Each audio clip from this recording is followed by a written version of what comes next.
to another installment of Combat Broadsword. We're going to be responding to a question today. We got a question about attacks. Now, we've had a number of videos that have talked about attacks. We've had stealing the peach, we've had bamboo bins backwards. We've seen attacks coming out of defensive positions, but a lot of the attack that we've seen has been either specific attacks or defend attack. We've even seen the drill where I defend attack, my opponent defends attacks, and we take that back and forth. You saw me do that with Matt fairly early on.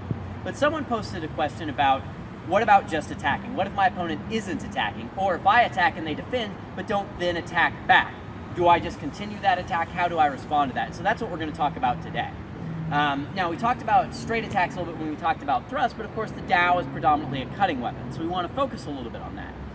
So we're going to start out talking about how to just throw a basic cut. Here I am, I'm standing here, I'm in my ready position, there's my opponent, and I decide, hey, I want to try to hit that person. How do I do that? Well, as is always the case in Tai Chi, I want to lead that motion from the waist. I want to drive from here. But then what I want to do is I want to control that cut from my wrist. And the reason for that is there's three primary circles I can make with the arm. I can circle from my shoulder, I can circle from my elbow, and I can circle from my wrist. And each of these is progressively a smaller circle. And the smaller circle is faster, and that's important because swordplay is a lot about economy of motion, speed, and efficiency. So the smaller a circle I can make, the more rapidly and effectively I'm going to get to my opponent. So I want to focus on that smaller circle.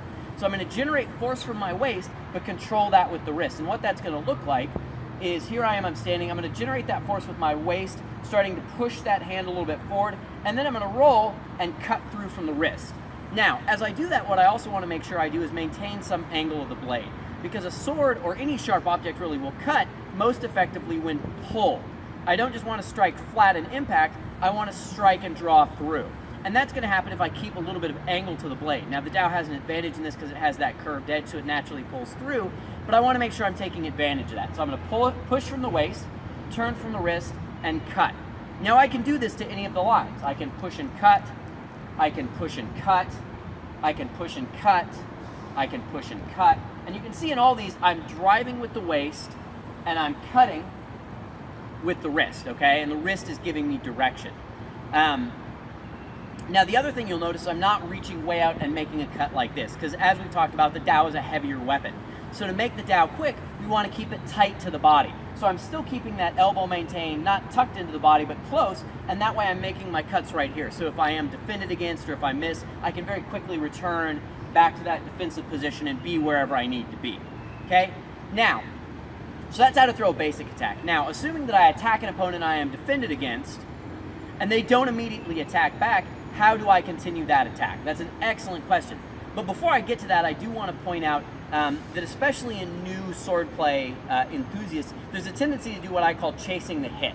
And that is, I try to attack my opponent and they either defend or I miss, and I go, oh, I didn't hit him. I'm going to hit him. I'm going to hit him. I'm going to hit him. And I don't really respond to what my opponent is doing, which is one of the reasons why in the early attack video, we focused on attack, defend, attack, defend, attack, defend, is to get you in that rhythm of being able to defend after an attack rather than just chasing that hit.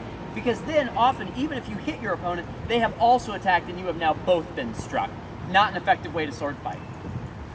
So you do want to make sure that if you attack and your opponent does reprise an attack, you respond to that and you defend and then return. But assuming that your opponent is standing there dumbstruck by the awe-inspiring skill of your initial attack and they've defended it but they have not responded, you do want to continue attacking. You want to press that advantage. You want to continue that momentum.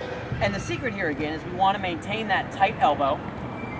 And what we want to do is simply use that waist to pull the sword into other cuts. And I can use the supporting hand on the wrist. I can bring the hand up to the blade. But I just want to continue that circular momentum of cuts.